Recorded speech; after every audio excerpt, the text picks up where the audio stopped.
Welcome to this episode of the Thriving Church Podcast. My name is Rick Britton. And I'm Kevin Parker. We're happy you've joined us today for this episode and want to remind you that if you're new to the podcast, you can catch all of our previous episodes wherever you find your podcasts or at thethrivingchurchpodcast.com.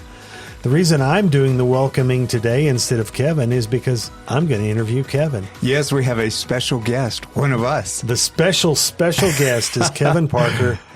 We're going to talk today about evangelism in the local church and one of the challenges that we face in carrying out that pretty big assignment, Kevin, that the church has been given, and that is the disengagement of many people in the church from being involved in sharing their faith and in the frustration that can come for pastors when folks don't know how to just throw that switch and be a full-on rabid evangelist right out of the gate. That's right. You're having to jump all the way from where you are to wherever the ideal is, and that is like impossible for most people.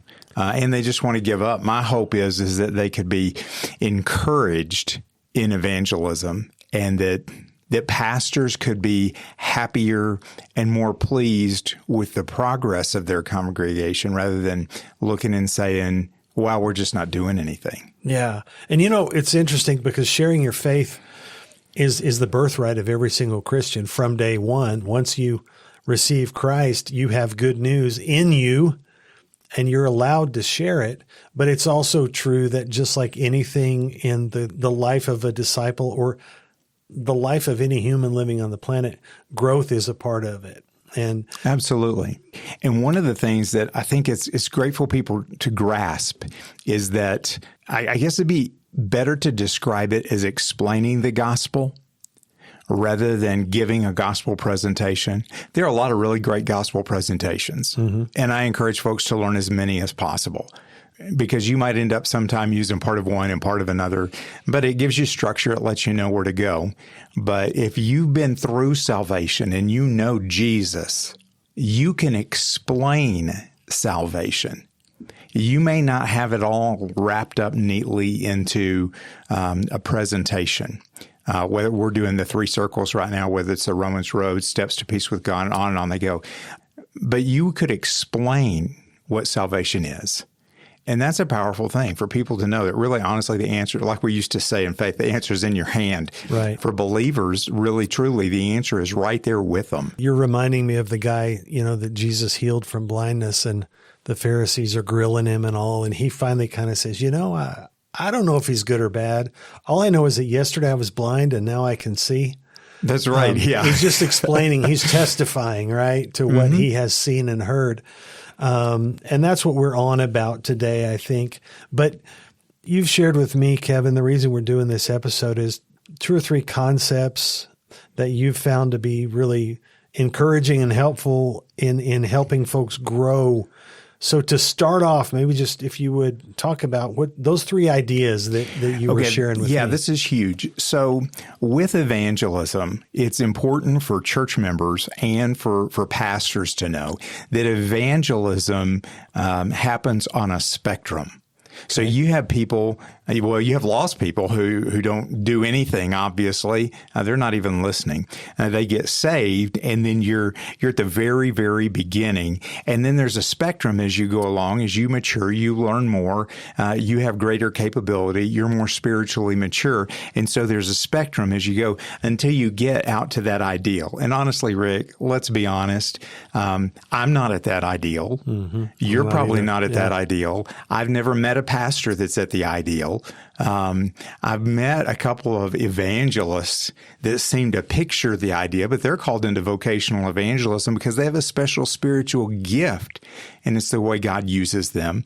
But there's this spectrum from that ideal all the way back to the beginning. And so that's one of the concepts. One of the other one is you have a baseline. I have a baseline. We have somewhere along that spectrum that today is where we normally operate without even thinking hard. Okay. We're just there. And so there's some baseline. And in a church, what's interesting is different people have different baselines. Right. And so people are starting from a different place. And as you win people to Christ in the church and help them to grow and become disciples, you have people always that are further along on that spectrum of being able to do evangelism and people who are not very far along. And so I think in a healthy church, you should have a full spectrum all the time. You should have people you're starting out on the journey and people that are far along the journey, helping other people along. So you're planning your strategies for evangelism as a church, keeping those people in mind and setting up opportunities that match their baseline. That's right. And then something else. Yes. And so what you have after your baseline is everybody has what I call a surge capacity. You have an evangelistic surge capacity. When I was younger, I toured with the Continental Singers and Orchestra. Some of our listeners might remember them. That's a long time ago. But one of the things that my tour did, all the tours had different directors and did different things, but we would stop at a mall regularly. And our assignment was to go in and not come back to the bus until we'd shared the gospel with 3 people. Okay. Okay? There was one guy on the bus. His name was Andy. We always knew he'd come back to the bus having shared the gospel with more than 3 people. Right. Okay? And there were others, I was included in it. That was way outside my box. Okay? But I came back to the bus having shared the gospel with 3 people. And what I did when I went inside the mall is I used my surge capacity. Okay. Okay. And I could do that. And different people have different surge capacities. I've not dived deep into it, but it seems that personality has something to do with that. Okay. But different people have different surge capacities. And the farther you have to jump ahead uses up surge capacity, and how long you stay surged uses up surge capacity. Okay. And at some point you just want to stop because you feel like you've done all you can. Right. And is that when you then go to hot dog on a stick and get a break? Since we're talking old school mall life. You get help, yes. So you take a break, you refuel, but you have the opportunity and the ability by faith and empowered by the Holy Spirit to go to places that you are surprised you can get to. Yes, you can go outside your box. And I believe with all of my heart that in the church, we're all supposed to be functioning at that baseline, growing that baseline, and regularly using our surge capacity. Okay. Because God's given us all of that. Okay, so we have a spectrum of different places where people may be in their capacity for faith sharing, for explaining the gospel, for evangelism. And then somewhere on that spectrum is where I live, but then at times I surge. Mm-hmm. And then can my baseline change? Yes, it can. And so there's 2 questions that pastors need to know about people in their congregation and that the people in the congregation need to know about themselves. Okay. And the first question, because the whole goal is growing, we want to become more evangelistic. Mm-hmm. And honestly, that's one of the early stages where you decide you want to be more evangelistic, okay? And we'll go through the stages in a second. But since the goal is growth, you need to know, first of all, the question is, where am I? Right. You need to figure out where you are, and that's your baseline. And then you need to ask yourself the question, this is the second question, what's next? Okay. Because if you don't know where you are and what's next, it's hard for you to realistically grow because you don't have a target. You don't have anywhere to go. Right. And you're just out there making efforts. And you may not be changing your baseline with all those efforts. But if you know where you are and you know the next step, what I do and what I encourage other people to do is pray and ask God. Whether it's a year, I doubt it's going to be a month because this is a lot of change. I mean, spiritually, we're changing. But to ask God, say for the next year, God, would you help me begin to function in this next stage? And move up a step. Yeah. So I'm thinking about watching Olympic gymnasts right now. Mm-hmm. You know, some little child, and my own daughters, when they were little bitty, did gymnastics, and it was not impressive. It was completely basic. Mm-hmm. But then you watch the Olympics and people are flipping 3 times, and I know that you learn a skill and then you advance it and advance it and advance it. It's incremental. And it's that way in so many of the things we do in life. And it's certainly that way in ministries we're involved in the church. You teaching, you for the first time tell a story to the preschoolers during Vacation Bible School, and then 25 years later, you're pastoring a church and writing books. Something changed in there. Right. Yeah. So it's very biblical and it's very practical in life. I think it is. And when you can see that there's somewhere to grow to and then somewhere else to grow to, I really think it helps you feel better about yourself. All right. Because you can make progress, you can see that, and you know that you're moving along where God wants you to move. And that's for real. And here's where it comes from for the church and really for pastors. This is Ephesians chapter 4. It's verses 11 and 12. And this is where I would use this. Okay, as a pastor, people can use it for themselves, but as a pastor, it says this, that he gave the apostles, the prophets, the evangelists, the shepherds, and teachers to equip the saints for the work of ministry, for building up the body of Christ. And this is all about equipping. Yeah. Finding out where you are, what's next, and then beginning to go there. And for churches and pastors and church leaders, we want to figure out ways to be able to take people. So you need ways to take somebody early to the next step. And you also need ways to take somebody who's more mature to the next step. And so one approach isn't going to help everybody. Right. That's just like you were talking earlier about the things we do as a church. We need multiple opportunities. So you want to have opportunities in your church that everybody can use their baseline. Yeah. And so it's going to take different opportunities, but you also want those surge opportunities because the community around you is lost. Mm-hmm. I mean, this is what we've been talking over and over. We want every man, woman, and child, boy and girl in the state of New Mexico to be able to hear the gospel in their heart language and have an opportunity to respond. In every community, every one of our churches is like that. We've got to surge. We've got to surge. Because we're going to have to grow. Absolutely. To do it, yeah. Absolutely. So we've not talked about what the stages are yet. Tell me about these stages, Kevin. At this point, I'd normally say grab a pencil and write these down, but that's antithetical to a podcast. So here's what we're going to do. At thrivingchurchpodcast.com, under resources, we're going to have a PDF of this. It's the stages of evangelism. And here's what they are. So stage one is when you're disinterested, you don't care, you lack any kind of evangelistic ambition. You're not concerned about people's lostness. You never think about people as lost. You never see lost people. You just live in this world where that's not a thing for you. And honestly, you're uncomfortable hearing about evangelism. Okay. And I know I've met people in churches I've pastored that have been there. They believe a lot of times that salvation is a personal issue. And we shouldn't be diving into that. Not to be discussed in polite company. Don't intrude on people's personal issues. So that's step one, just disinterested. Stage two is this. It's an emerging concern and desire. And this is real. You've got to get from stage one to stage two somehow. Okay. And this is where something's stirring in you and you're grappling with and you're experiencing some kind of desire to be personally evangelistic, but you're not there yet. And so this is really a tension stage. You have start having a concern for lost people, and that bothers you. And at this point, all you feel that you can do is ask God to somehow help you because you don't know what to do.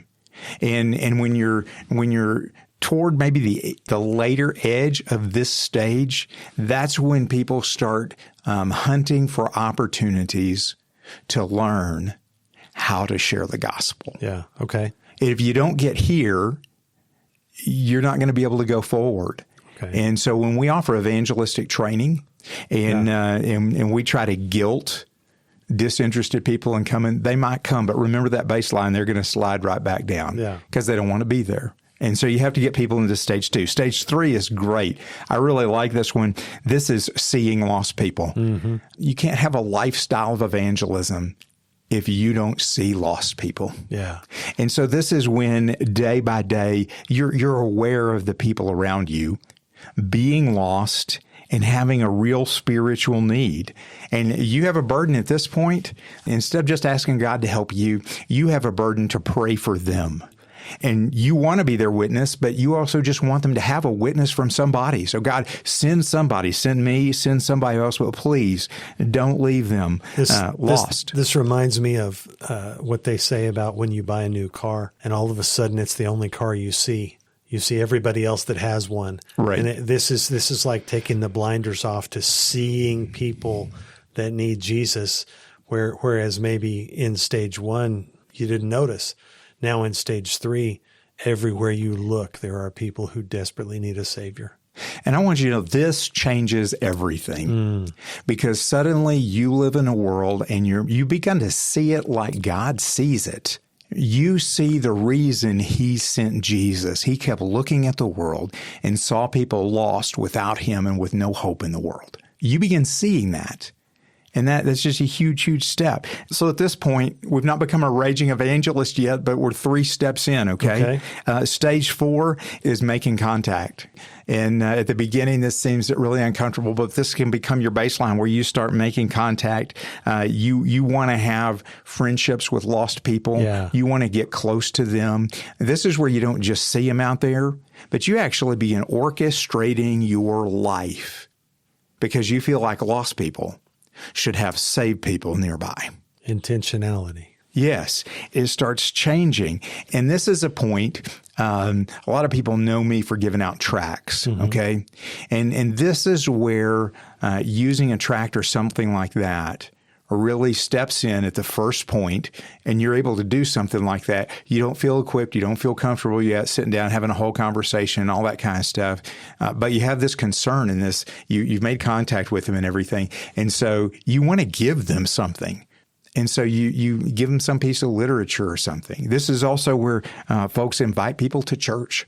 And basically what you're doing is you're trying to connect them with something that can explain something that you don't feel really comfortable or adequate explaining yet. Right. But you want them to have it. You want them to have it. So you make contact. Yeah. The next stage 5 is spiritual conversation.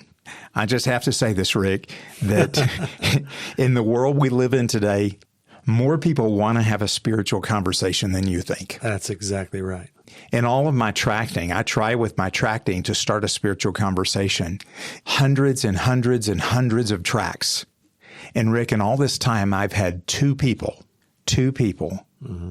say no. Yeah. Everybody else, as I begin telling them what it is, they take the tract and they open it up and they start looking at it. Right. And most of them are profusely thankful and appreciative that I've taken such interest in them. Yeah. And I want you to know, people are more interested in spiritual conversations than you know. And so this is where you just move into talking about spiritual and religious topics. And this doesn't have to be super awkward or anything because, listen, you've already made contact. Right. You've already gotten close to them. And so now you're just beginning to have that conversation. And in your mind, the whole point of it is this is an intentional prelude to being able to tell them about Jesus and help them see their spiritual need. Right. And here at this point in the spiritual conversation, I've mentioned that tracting, it was kind of at the end of making contact. When you really get into spiritual conversation, you can't have spiritual conversations without at some point saying, hey, let me tell you what happened to me. Tell you what happened to me. Yeah. Yeah. Yeah. And then the next stage is really what we call classically evangelism, okay? It's where you tell the story. It's where you explain the pieces of the gospel. And that can be a presentation. That can be organic. But this is where you tell God's story. And this is where you wanted to go. Okay, I'm going to turn around and ask you a question. Yeah. Isn't that a great feeling when you get to do that? Oh, man, it's fantastic. I absolutely love it. And I remember early on in my own life, surviving that was felt amazing because I was pretty sure I was going to die if I actually, shared the gospel with somebody. And I've never died from it yet. That's right. I've done it that's more right. And more. You're here right now. We're here, right? Yeah. My first time, It's wonderful. I'll never forget. I was on a mission trip. I was in a surge. Okay. I was in a surge. And I was on the 14th floor of an apartment building in Singapore, talking to somebody through a translator. And that took all the surge I had, I want you to know. But at the end of that surge, that lady wanted to pray and receive Jesus as her Savior. Yep. And I'll never forget that, which really goes into stage 7, Yes. because stage 6, telling God's story, is not the end. Right. This is not the end of the spectrum. There's So more. important. Yes. Yeah. And the next one is where we invite them to follow Jesus. We have to come to a place where we're comfortable of drawing a line in the sand and help people understand that I'm not a perfect individual, but I'm a saved individual, and I'm on this side of the line. And you're not, I mean, they might be an axe murderer. You're probably not going to meet many of those. They may be a good person, but the difference is they're on the other side of the Jesus line. Right. And that's the line that's going to matter. And you draw that line for them, and then you say to them, would you be interested in crossing the line? Right. Inviting them to do that. The invitation is huge. And that's why we say not only hearing the gospel in their heart language, but we want people to have an opportunity to respond. Yeah. And that's what it is. But it doesn't even stop there, not with the invitation. You and I have talked before that I don't draw a line between evangelism and discipleship. Right. Okay. Yeah. Evangelism becomes line. discipleship, becomes evangelism, Absolutely. becomes disciple. It just keeps going. Yeah. And so the next stage is connecting them with a church. We don't just want them to have said a prayer. We want them to live the life in the community of the saints. And so we invite them to church, and we help to connect them, to facilitate that, to mentor them, to participate. And so we're going to have to answer all their questions. They don't know what all this stuff we do in church is. Yeah. And so we help them with all of that, and we help them get there. When we invite them to a Bible study, they have no idea what Bible study is. It's all new to them. That's right. And so in connecting them with church, you're connecting them with an entire new culture. And then stage 9 is making a disciple. And honestly, this is where you're reproducing yourself. Right. You're helping somebody else to become a mature, growing believer, to take on responsibility for their spirituality themselves. Yes. And when they do that, they'll start helping other people through the same process. Right. And then you have an ongoing, never-ending, beautiful circle. if this is happening and going, can you imagine a church where this is just going around and around and around? And that's God's idea for the church. Right. That's what he wants to happen. Yeah. And so, Rick, 9 stages. Everybody is somewhere on that spectrum. Everybody in church. That's right. And what that means is everybody in church has a what's next. They do. They have an opportunity to move forward, to grow, to strengthen, to learn how to tell the story, explain the gospel, however you want to put it, more effectively, more regularly, and more joyfully, and then see the fruit. Because in my own life, and I've probably already shared this on the podcast, but the first time I was able to observe someone I had shared Christ with and seen them come to faith, and then watch them and help them as they shared with someone else who came to faith. Best day ever. Oh, I tell you what, that's just amazing. Yeah. When you see it truly go full circle and you got to be part of it. I mean, let's be honest. It's God who is at work within you. Don't we end the podcast with that? I think we do. Yes. It's God who is at work within you, but God allows you humanly to actually be a part of it. Yeah. He includes us as witnesses, and he allows us to see the result of what he has done through us. That's right. And it's so important. You know, you and I talk all the time about 2 Corinthians chapter 5 and how Jesus has given us his message and his ministry and made us his ambassadors. This beautiful idea that God would let us be on his team. Now, I've played a lot of sports in my life. And what you don't want to do when you're playing sports is not get better at your sport. Yes, exactly. Growing and moving further is what we are about. Old C.S. Lewis, further up, further in, right? We always want to be on that journey. So this is another way of looking at evangelism and faith sharing in the context of a local church that might be a useful tool for pastors and church leaders all over New Mexico to put into play in their context. And Kevin, I want to thank you for sharing this with us. And is there anything final you want to say about this to wrap it up? I just think it's exciting for a pastor, and I've gone through this with pastors, for them to be able to sit and think what difference it would make in their own life if they went a step further, to another stage or two, or they helped their whole church, and their church developed a culture of growing evangelistically. Yeah. So what would happen in their church if their whole church took a step into the next stage and raised their baseline? And that raises the spiritual temperature of the church. And that's so exciting. It is just so exciting. And I just think it's a journey that every church should be on. I think you're right. And with that said, we want to thank you for joining us on this episode of the Thriving Church podcast. What is it that we say about God's mission and God's power, Kevin? It is God who is at work within you, both to will and to work for His good pleasure. And that's happening right now. It is. It absolutely is. Hey, guys, thank you so much for being here with us on the Thriving Church podcast. I've enjoyed being a guest, Rick. I've enjoyed having you as a guest, Kevin. And if you have heard this and you're like, oh, I didn't get down all the stages of evangelism is in our resource section at thrivingchurchpodcast.com. And with that said, I'm Kevin Parker. And I'm Rick Britton. And this is the Thriving Church podcast, and we look forward to seeing you on our next episode.